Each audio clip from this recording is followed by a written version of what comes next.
बिस्मिल्लाहिर्रहमानिर्रहीम। अस्सलाम वालेकुम वरहमतुल्लाहि वबरकातुहू। नाज़रीन, मौत के वक्त मरने वाले इंसान की दो बातें अल्लाह ताला को बहुत ही ज़्यादा पसंद है।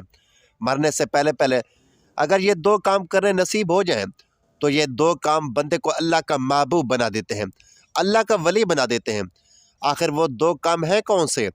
हज़रत इमाम अली मकाम इमाम हुसैन रज़ी अल्लाह तआला अन्हु, आपके छोटे साहबजादे हज़रत इमाम ज़ैनुल आबिदीन रज़ी अल्लाह तआला अन्हु हैं। आपके पास एक औरत रोती हुई आई, कहने लगी, ऐ नवासे रसूल, मेरा बेटा पाँचों वक्त का नमाजी था, मेरा बेटा हक सच बोलने वाला था, कुरान पढ़ता था, पाँचों वक्त की नमाज बाजमात अदा करता था। काफ़ी दिनों से वह बीमार है, इतना बीमार हुआ है कि आज उसकी बीमारी कुछ ज़्यादा ही बढ़ गई है, बोलना कब से छोड़ गया है, मेरे बेटे की ज़ुबान नहीं हिल रही। आज तो ऐसे लगता है जैसे उसकी रूह आधी अंदर है और आधी रूह बाहर है। आज मेरे बेटे का आखिरी दिन है, लेकिन उसकी ज़ुबान कलमा नहीं पढ़ रही। कलमा क्यों नहीं पढ़ रही? मेरा बेटा नमाज़ें पढ़ता है, नमाजी बेटा है, कुरान पढ़ने वाला बेटा है, लेकिन मरते वक्त कलमा नसीब क्यों नहीं हो रहा? आपके दरवाजे पर सवाल ही तो आते होंगे और आप इन सवालों को खाली हालत तो नहीं लौटाते होंगे। मैं भी एक सवाली बनकर ही आपके दरवाजे पर आई हूँ। आप मेरे साथ चलें, हो सकता है कि आपका मेरे साथ जाना मेरे बेटे के लिए तौबा का ज़रिया बन जाए, मेरे बेटे के मुंह से कलमा पढ़ना जारी हो जाए। हज़रत इमाम ज़ैनुल आबिदीन ने पूछा, मैं ये बता, तेरा बेटा दुनिया में कोई ऐसा काम करता था जो अल्लाह को नापसंद हो? तेरे सामने तेरे बेटे ने कभी ऐसा कोई काम किया हो या कोई ऐसा अमल किया हो जो अल्लाह ताला को नापसंद हो, उसके रसूल को नापसंद हो? वह औरत कहने लगी, ऐ नवासे रसूल, मैं आपसे कोई बात भी नहीं छुपा सकती, क्योंकि आपसे कोई बात छुपाना ऐसा है जैसे हकीम से अपना मर्ज छुपाना। जब तक मर्ज का पता नहीं चल सकता, हकीम इलाज कैसे कर सकता है? उसी तरह जब आपके सामने सच नहीं बोला जाएगा तो मेरे बीमार बेटे का रूहानी इलाज नहीं हो पाएगा। कहने लगे, ऐ नवासे रसूल, मेरा बेटा नमाज भी पढ़ता था, मेरा बेटा कुरान भी पढ़ता था, लेकिन राह चलती औरतों का मेरा बेटा ताक ताक कर देखता था। राह चलती औरतों पर मेरा बेटा नज़र जमा के देखता था, ऐसे गौर से देखता था कि वो कितनी खूबसूरत है, इतना गौर से देखता था कि शहावत भरी नज़रों से देखता था। मैं बेटे को रोकती थी कि बेटा ये अमल अल्लाह को नापसंद है। मेरा बेटा मेरे कहने पर ना चला, मेरे बेटे ने मेरी बात ना बनी। नज़रें जमा के देखता, नज़रें टिका के देखता कि ये औरत कितनी खूबसूरत है, किस तरह चल रही है और किस तरह उठती है, किस तरह बैठती है, मुझे ऐसी औरत बड़ी पसंद है। यानी शहावत भरी निगाह से हर एक औरत को देखता था। बस यही एक कमी थी मेरे बेटे के अंदर। उसके अलावा मेरा बेटा नमाजी भी था, मेरा बेटा कुरान भी पढ़ता था, हक सच बोलता था। हज़रत इमाम हुसैन रज़ी अल्लाह तआला अन्हु के छोटे साहबजादे इमाम ज़ैनुल आबिदीन ने फरमाया, माई बस यही वो अमल है जो उसकी नेकियों को खा गया, यही उसका काला करतूत उसके तमाम नेकियों को खा गया, यही वो अमल है जिसने तमाम नेकियों को उजाड़ के रख दिया। ये अमल नेकियों को इस तरह खा जाता है जिस तरह आग लकड़ी को खा जाती है। खैर, हज़रत इमाम ज़ैनुल आबिदीन उस औरत के साथ उसके घर आए, देखा कि वो नौजवान ज़िंदगी मौत की कश्मकश में ज़िंदगी और मौत की जंग लड़ रहा है। ऐसा लग रहा है जैसे आधी रूह अंदर है और आधी रूह बाहर है, लेकिन उसकी ज़ुबान नहीं हिल रही, कलमा नहीं पढ़ पा रहा और कोई होश व हवास नहीं है। हज़रत इमाम ज़ैनुल आबिदीन नवासे रसूल ने अपने नाना नबी करीम सल्लल्लाहु अलैहि वसल्लम की शान में उतरा हुआ कुरान पाक उठाया और सूरत यासीन शरीफ पढ़नी शुरू कर दी। एक बार ख़त्म हुई तो फिर से सूरत यासीन पढ़नी शुरू कर दी। जब दूसरी बार ख़त्म हुई तो आपने अल्लाह की बारगाह में अपने हाथ उठा दिए, चश्मे पुरनम से अर्ज़ करने लगे, ऐ मेरे करीम रब, ऐ मेरे सोने और प्यारे रब, ऐ मेरे हकीम रब, मैं तेरे महबूब नबी आखिरुज़्ज़मा हज़रत मोहम्मद मुस्तफ़ा सल्लल्लाहु अलैहि वसल्लम का नवासा हूँ। तमाम बुलंदियाँ, तमाम तारीफ़ें तेरे लिए ही है। मैं तेरी बारगाह में हाथ बुलंद किए हूँ। इस नौजवान को कलमा पढ़ने की तौफ़ीक अता फरमा, इसके होंठों पर कलमा तैयबा पढ़ने की तौफ़ीक अता फरमा, इसके होंठों पर कलमा तैयबा जारी फरमा दे ताकि इसका खात्मा ईमान पर हो जाए। हज़रत इमाम ज़ैनुल आबिदीन की दुआ अभी ख़त्म ही नहीं हुई थी कि उनके जुमले भी ख़त्म ही नहीं हुए थे कि आपकी दुआ अल्लाह की बारगाह में पहले कबूल होगी। जैसे ही उस मरीज़ पर नज़र पड़ी जो मरने वाला था, उस नौजवान के होंठ हिलने लगे, लब जुम्बिश करने लगे। अब हज़रत ज़ैनुल आबिदीन उसके करीब गए, उसके होंठों पर अपने कान लगा दिए तो सुना कि वह नौजवान कह रहा था कि ऐ मेरे करीम रब, मैं अपने किए गुनाहों पर शर्मिंदा हूँ, मैं अपने किए काले करतूतों पर शर्मिंदा हूँ। सारी ज़िंदगी मैंने गफलत में गुजार दी, सारी ज़िंदगी मैंने आवारगी में गुजार दी, لڑکیوں کو دیکھتے ہی عورتوں کو جھانکنے میں گزار دی، دوسروں کی اس عزتوں کو اپنی گندی نگاہوں سے دیکھنے میں گزار دی۔ اے میرے مالک، میں گناہ گار ہوں، میں بدکار ہوں، میں سیاہ کار ہوں، میں اقرار کرتا ہوں، میں جرم وار ہوں، میں سب کچھ ہوں، لیکن میرے مالک میں مرتے وقت تو سے توبہ کرتا ہوں، میری توبہ کو قبول فرما مالک، میری توبہ، میری توبہ، میری توبہ۔ حضرت امام زین العابدین فرماتے ہیں کہ وہ نوجوان توبہ توبہ توبہ کرتا مر گیا، توبہ توبہ کر کے اس کی روح نکل گئی۔ سبحان اللہ، جب توبہ توبہ کرتے اس کی روح دار فانی سے نکل گئی تو امام زین العابدین نے خود اس کا جنازہ پڑھایا۔ جنازہ پڑھانے کے بعد اس کی تدفین کی۔ تدفین سے فارغ ہونے کے بعد لوگوں کو مخاطب کرتے ہوئے لوگوں کا فرمایا، اے لوگوں، مرتے وقت مرنے سے پہلے پہلے انسان کی دو باتیں اللہ کو بہت ہی زیادہ پسند ہے، یہ دو باتیں اللہ کو محبوب بنا دیتی ہیں۔ اچھا تو وہ دو باتیں ہیں کون سی؟ حضرت امام زین العابدین نے فرمایا وہ دو باتیں یہ ہیں، نمبر ایک، مرنے سے پہلے پہلے اپنے گناہوں پر شرمندہ ہونا، یعنی اللہ کی بارگاہ میں اپنے گناہوں پہ شرمندہ ہونا، اپنے کرتوتوں پر شرمسار ہونا، اللہ کی نافرمانی پر شرمندہ ہونا، خود کو خطا کار سمجھنا اور اس بات کا اقرار کر لینا کہ میں گناہ گار ہوں، بدکار ہوں۔ نمبر دو، مرنے سے پہلے پہلے اللہ کی بارگاہ میں اپنے تمام گناہوں سے پکی سچی توبہ کر لینا۔ یہ دو کام ایسے ہیں جو اللہ کی بارگاہ میں بہت پسند ہیں۔ توبہ کا عمل اللہ تعالیٰ کو اتنا زیادہ پسند ہے، اللہ خود فرماتا ہے، اے ایمان والو، اللہ کی طرف ایسے توبہ کرو جو آگے کو نصیحت ہو جائے، یعنی توبہ صادقہ جس کا اثر توبہ کرنے والے کے اعمال میں ظاہر ہو، اس کی زندگی اطاعتوں اور عبادتوں سے معمور ہو جائے اور وہ گناہوں سے بچتا رہے۔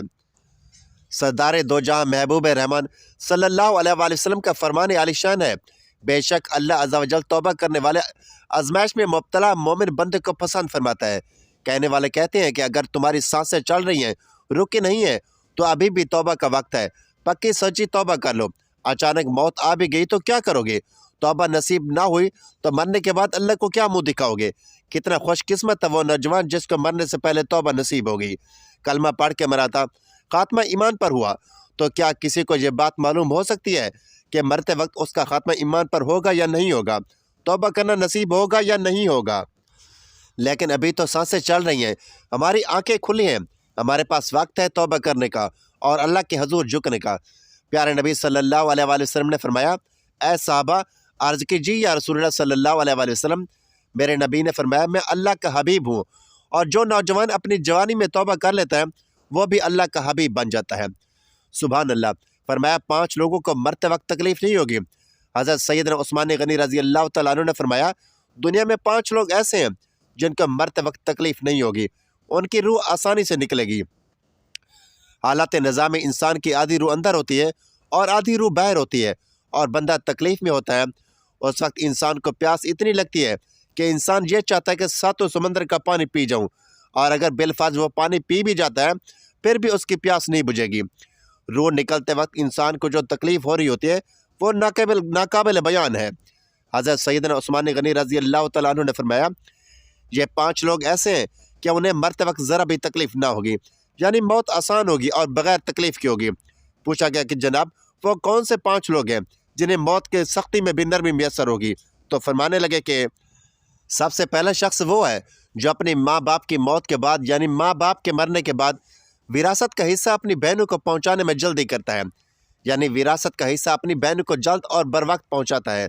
ایسا نہ ہو کہ بہن کے بچے بھوک سے بلکتے رہے اور تم بہن کے حق پر قبضہ کیے بیٹھے رہو، اور بہن اس انتظار میں رہی کہ میرا بھائی کب مجھے میری ماں باپ کی وراثت میں سے حصہ دے گا۔ بہت بار یہ بھی دیکھنے میں آتا ہے کہ بہن کی شادی نہیں ہوئی جبکہ والدین دنیا سے رخصت ہو گئے، تو بھائی نے کہا کہ کوئی بات نہیں، جب بہن کی شادی کروں گا تو یہ اس کا حصہ جہیز کی صورت میں دے دوں گا۔ یاد رہے کہ اسلام میں بہنوں کو جہیز دینا فرض نہیں جبکہ ان کا وراثتی حق دینا فرض ہے۔ دراصل عورتوں کو جہیز دینا یہودیوں کی رسم ہے، اسلام اس کی ترغیب نہیں دیتا، لیکن اسلام میں عورت کا وراثتی حصہ دینا فرض ہے، یعنی جہیز دینا فرض نہیں ہے، بلکہ اسلام میں بہنوں کو حق دینا فرض ہے۔ باپ کی وراثت میں سے بہنوں کو ان کا حق دینا فرض ہے۔ واضح رہے کہ والدین کے ترکہ میں جس طرح ان کی نرینہ اولاد کا حق و حصہ ہوتا ہے، اسی طرح بیٹیوں کا بھی اس میں شرعی حق و حصہ ہوتا ہے۔ والدین کے انتقال کے بعد ان کے ترکہ پر بیٹوں کا خود تنہا قبضہ کر لینا اور بہنوں کو ان کے شرعی حصے سے محروم کرنا ناجائز اور سخت گناہ ہے۔ بھائیوں پر لازم ہے کہ बहनों को उनका हक को हिस्सा इस दुनिया में दे दे, वरना आखिरत में देना पड़ेगा और आखिरत में देना आसान नहीं होगा। हदीस मुबारक में इस पर बड़ी वईदें आई हैं। हज़रत सईद बिन ज़ैद रज़ी अल्लाह तआला अन्हु फरमाते हैं, रसूलुल्लाह सल्लल्लाहु अलैहि वसल्लम ने फरमाया, जो शख्स किसी की 1 फुट भर ज़मीन भी अज़राए जुर्म लेगा, क़यामत के दिन 7 ज़मीनों में से उतनी ज़मीन उसके गले के तौक के तौर पर डाली जाएगी। एक और हदीस मुबारक में है, हज़रत अनस रज़ी अल्लाह तआला अन्हु फरमाते हैं कि रसूलुल्लाह सल्लल्लाहु अलैहि वसल्लम ने फरमाया, जो शख्स अपने वारिस की मिरास काटेगा यानी उसका हिस्सा नहीं देगा, तो अल्लाह तबारक व तआला क़यामत के दिन उसकी जन्नत की मिरास काट लेगा। याद रहे कि जहेज़ की रस्म इस्लाम की रस्म नहीं है, बल्कि यहूदियों की रस्म है, और इसका सबसे बड़ा नुकसान ये है कि जिस तरह यहूदी की औरत को बग़ैर जहेज़ के कोई शख्स कबूल नहीं करता, इसी तरह आज इस्लाम में भी औरतों की शादी में सबसे बड़ी रुकावट जहेज़ की लानत है। गरीब आदमी की बेटी बैठी बैठी बूढ़ी होगी कि जहेज़ का कोई बंदोबस्त ना हो सका। इसी तरह अगर कोई शख्स ये कहे कि मैं बहन का विरासती हिस्सा तो नहीं दे सकता, अलबत्ता जब उसकी शादी का वक्त होगा तो जहेज़ दे दूँगा। लिहाजा फरमाया कि बहनों को बर वक्त हिस्सा देने वाले की रूह मौत के वक्त बड़ी आसानी से निकलती है। एक औरत का भाई जब फौत हुआ तो उस औरत ने बहुत इसरार किया कि मुझे भी कब्रिस्तान में ले चलो, मैं भी अपने भाई की कब्र पर जाना चाहती हूँ। खैर, उसके इस इसरार को कबूल किया गया और उसे कब्रिस्तान में उस जगह ले जाया गया जहाँ उसके भाई की तदफीन होने वाली थी। उसके देखते ही देखते मैयत को कब्र में उतारा गया और उसके भाई को मट्टी के सपुर्द कर दिया गया। जब दुआ की बारी आई तो तमाम अजीज़ व अकारिब के सामने उस रोती हुई बहन ने आसमान की जानिब अपने हाथ उठाए और आसमान की जानिब देखा। उसका दिल रो रहा है, आंखों से आंसू छम छम बरस रहे हैं। उसने एक ऐसी दुआ की कि लोगों के मुर्दा ज़मीर को जगा दिया।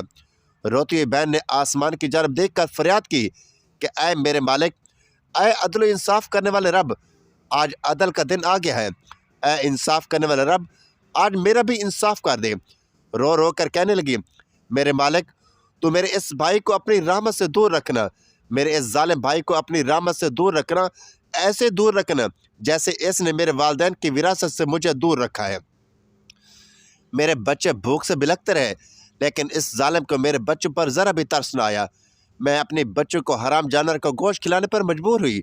मेरे बच्चों ने बड़ी गुर्बत की ज़िंदगी गुजारी है, जबकि मेरे इस जालिम भाई को कभी भी हया ना आई, कभी भी शर्म ना आई, कभी भी रहम ना आया कि मैं अपनी बहनों की विरासत का जो उनका हक है उसे अदा करूं।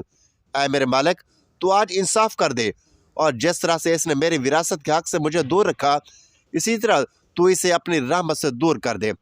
तो ऐ मेरे भाइयों, सिर्फ एक लम्हे के लिए ही सोच लें, अपने दिल पर हाथ रख कर ये सोचो कि जब तुम अपनी बहनों को उनकी विरासत का हक अदा नहीं करोगे तो क्या तुम्हारी बहनें तुम्हारे लिए मग़फ़िरत की दुआ करेंगी या जहन्नम की दुआ करेंगी?